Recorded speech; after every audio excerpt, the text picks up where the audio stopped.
राधे राधे, श्री शिवाय नमस्तुभ्यम। प्रिय श्रोतागण, आज सावन मास के 24 दिन की शिव पुराण कथा में आप सभी का बहुत बहुत स्वागत है।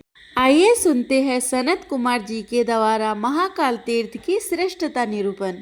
प्रजा की सृष्टि करने वाले प्रजापति देव भी प्रबल संसार भय से मुक्त होने के लिए जिन्हें नमस्कार करते हैं, जो सावधान चित्त वाले ध्यान परायण महात्माओं के हृदय मंदिर में सुखपूर्वक विराजमान होते हैं और चंद्रमा की कला, सर्पों के कंकल तथा युक्त चिन्ह वाले कपाल को धारण करते हैं। संपूर्ण लोकों के आदि देव उन भगवान श्री महाकाल की जय हो। पार्वती जी बोले, भगवान पृथ्वी पर जो जो पुण्य तीर्थ और पवित्र नदियां हैं जिनमें श्रद्धा किया जाता है, उन सबका यत्न पूर्वक वर्णन कीजिए। महादेव जी बोले, देवी त्रिपथंगा गंगा संपूर्ण लोकों में विख्यात है। समस्त जगत को पवित्र करने वाली सूर्यपुत्री यमुना भी बड़े बड़े पतकों का नाश करने वाली है। चंद्रभागा, बीतस्ता, नर्मदा, अमरकंटक, कुरुक्षेत्र, गया, प्रभास क्षेत्र, नैमिषारण्य, केदार, पुष्कर, कायारोहण तथा उत्तम महाकाल वन अत्यंत पवित्र तीर्थ है। पापों को जलाने के लिए अग्नि के समान श्री महाकाल यहाँ विराजमान रहे हैं। वहाँ 4 कोस तक फैला हुआ क्षेत्र ब्रह्महत्या आदि पातकों का नाश करने वाला है। पार्वती जी बोली, महेश्वर आप इस महाकाल क्षेत्र का महत्व कहिए। महादेव जी ने कहा, देवी महाकाल क्षेत्र समस्त पातकों का नाश करने वाला आदि क्षेत्र है। श्री मेरु पर्वत के समीप जो परमात्मा ब्रह्मा जी का बैराज नामक भवन है, वह कांतिमती नाम वाली सभा देवताओं को हर्ष प्रदान करने वाली है। एक समय ब्रह्मा जी के मानस पुत्र बागेश्वर सनत कुमार जी उस सभा में बैठकर भगवान शंकर की आराधना में लगे हुए थे। उसी समय परामर्श नंदन श्री कृष्ण द्वैपायन व्यास उन्हें प्रणाम करके उनसे महाकाल का महत्व पूछते हुए बोले, भगवान महाकाल वन सबसे श्रेष्ठ क्यों कहा जाता है और उसे गुहा वन, पीठ स्थान तथा ऊसर भूमि क्यों कहा गया है?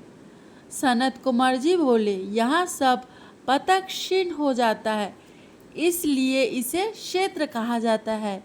यहाँ मातृकाओं का निवास स्थान होने के कारण पीठ कहलाता है।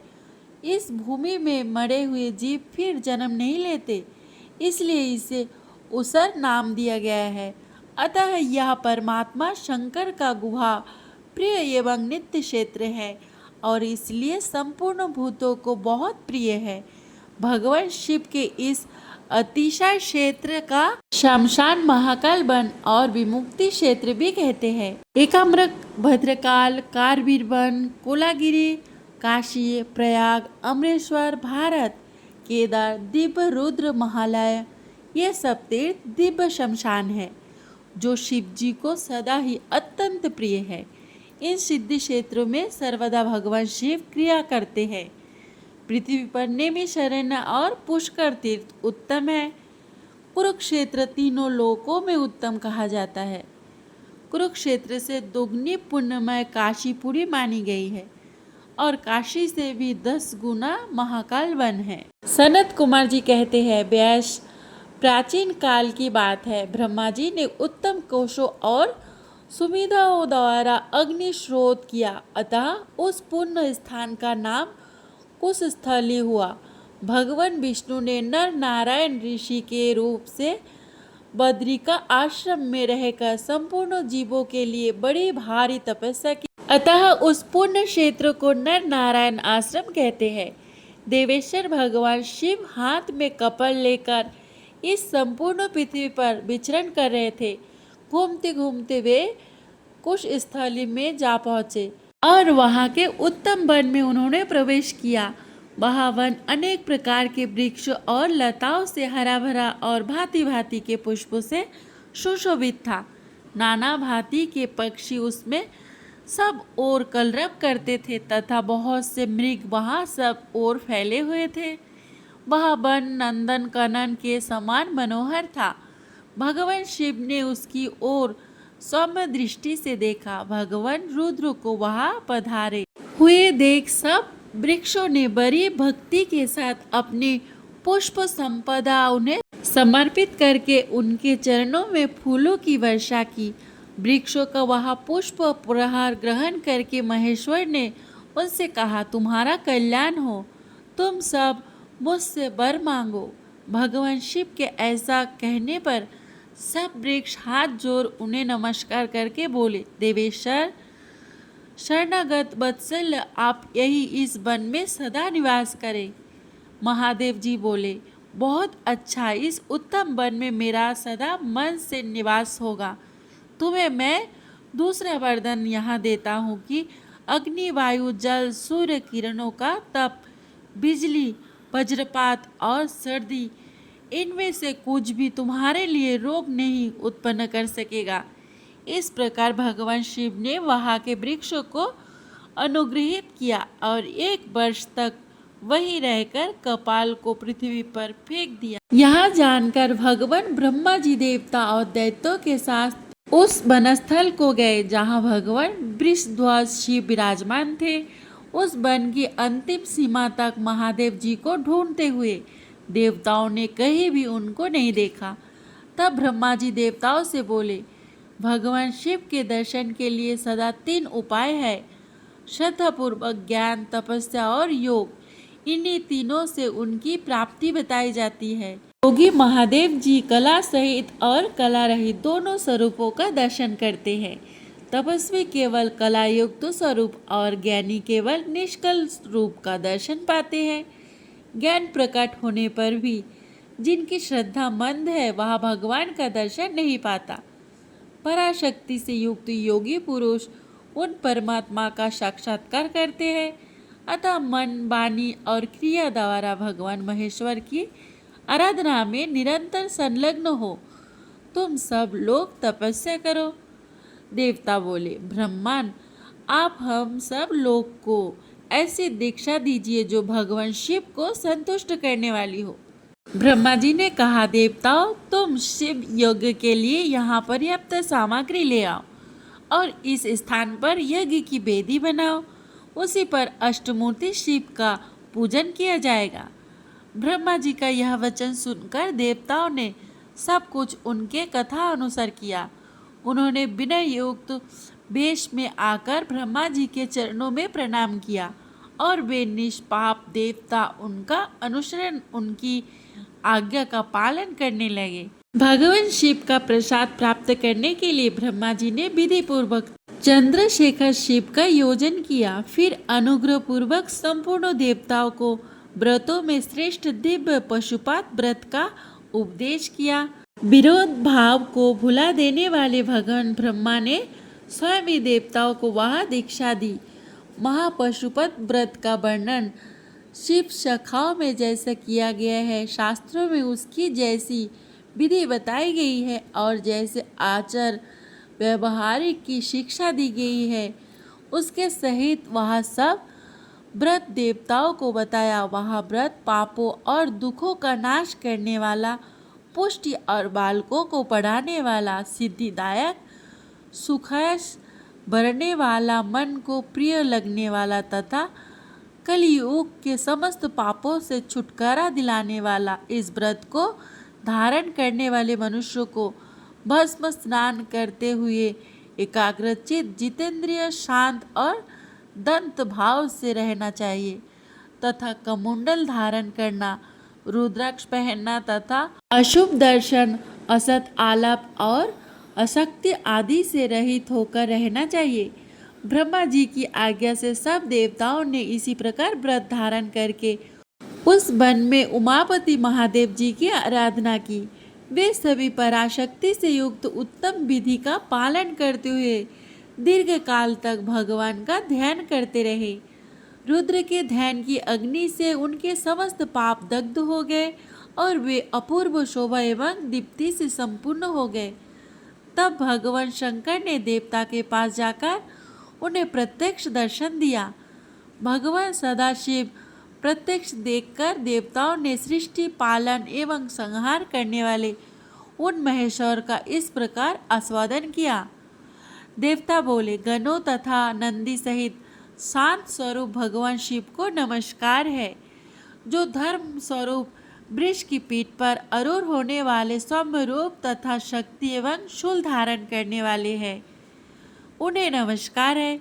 दिशाएं तथा व्यग्र चम्र आदि ही जिनके वस्त्र हैं, जिनका चित्त परम विशुद्ध और तेज अत्यंत दुष्वा है, जो ब्रह्म रूप ब्रह्मा जिनका शरीर है तथा जो ब्रह्मा जी के द्वारा भक्ता अनुग्रह के कार्य में लगाए जाते हैं, उन भगवान शिव को नमस्कार है।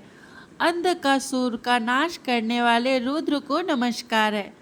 संपूर्ण देवताओं के स्वामी भगवान शिव को बार बार नमस्कार है। सब इस प्रकार के रोगों का अपहरण करने वाले पंचमुख रुद्र को नमस्कार है। कैलाश पर्वत पर शयन करने वाले देवताओं के स्वामी ईशान देव को बारंबार नमस्कार है। भीम उग्र स्वरूप तथा विजय रूप शंकर को नमस्कार है। देवताओं दैत्यों तथा यतियों के भी अधिपति भगवान शंकर को प्रणाम है, जो चंड दैत्यों पर अत्यंत क्रोध करने वाले, चंड दंड भयंकर दंड देने वाले तथा श्रेष्ठ खंडवाक धारण करने वाले उन रुद्र देव को नमस्कार है।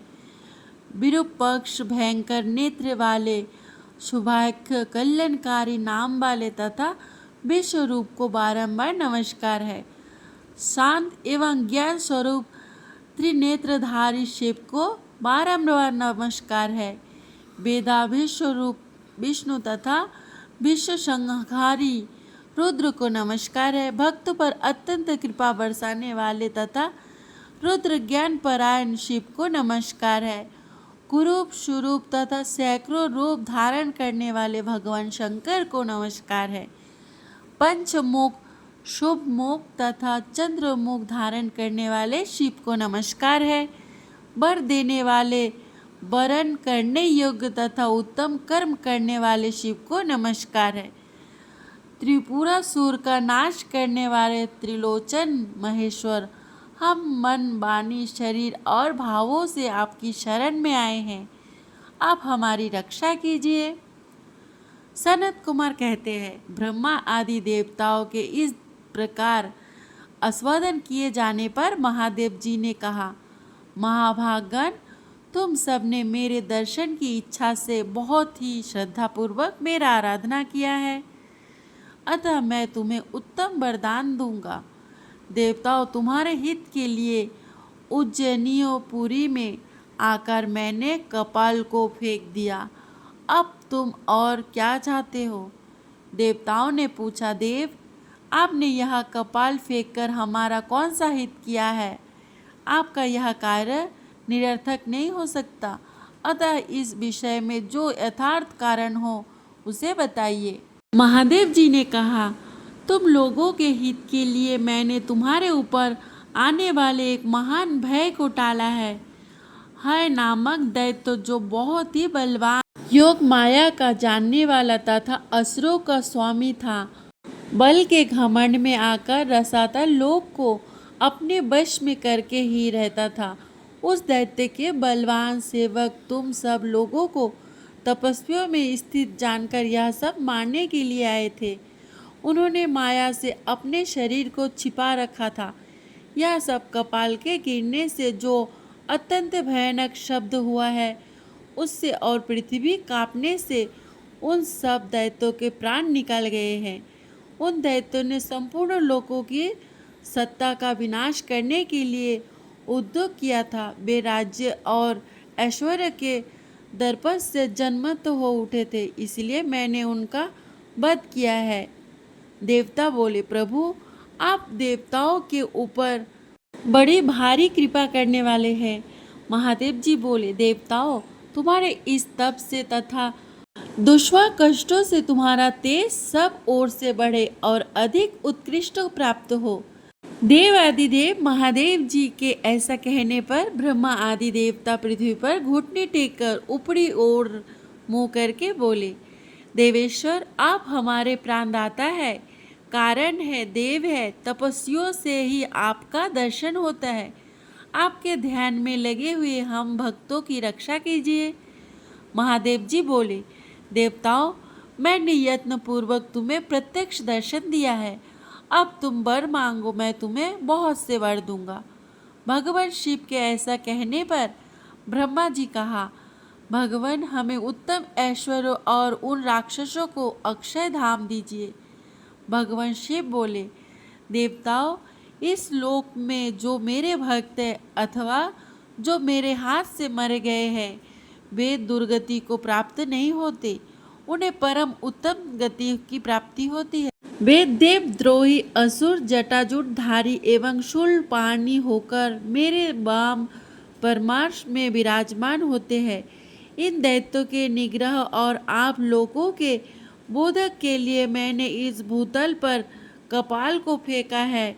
मेरी भक्ति की इच्छा रखने वाले भक्तों पर इस प्रकार मैंने अनुग्रह किया है। वृक्षों के प्रार्थना करने पर मैंने इस वन में नित्य निवास स्वीकार किया है। देवताओं, इस वन में आए हुए मेरे और यहाँ तपस्या करने वाले तुम्हारे सीमाओं से यहाँ महाकाल वन दो नामों से लोगों में विख्यात होगा। गुहा वन और शमशान यहाँ तीर्थ सब क्षेत्रों में श्रेष्ठ एवं महान है। मैंने कपाल व्रताचार्य का वर्णन इस प्रकार किया है। कपाल पात्र में भोजन करे, कपाल व्रत को ही आभूषण की भांति धारण करे, हाथ में कपाल लिए रहे, सदा संतोष पूर्वक रहे और नियम पूर्वक भिक्ष अन्न का आहार करे, शमशान में निवास करे, समस्त प्राणियों के प्रति प्रसन्न रहे, प्रिय और अप्रिय की प्राप्ति में समभाव रखे, सब अंगों को भस्म से विभूषित करे, विशेषतः ज्ञानवान और जितेंद्रिय हो, सब प्रकार की आसक्तियों को त्याग कर दे, मिट्टी भस्म और जल मात्र का संहार करे, सदा योग युक्त रहे, नित्य निरंतर जप करे, श्रेष्ठ आसन को जीते, पवित्र तीर्थ में आश्रम बनाकर रहे। प्रिय श्रोतागण, आज की कथा को यहीं पे समाप्त करते हैं। आगे की कथा अब अगले अध्याय में श्रवण करेंगे। राधे राधे।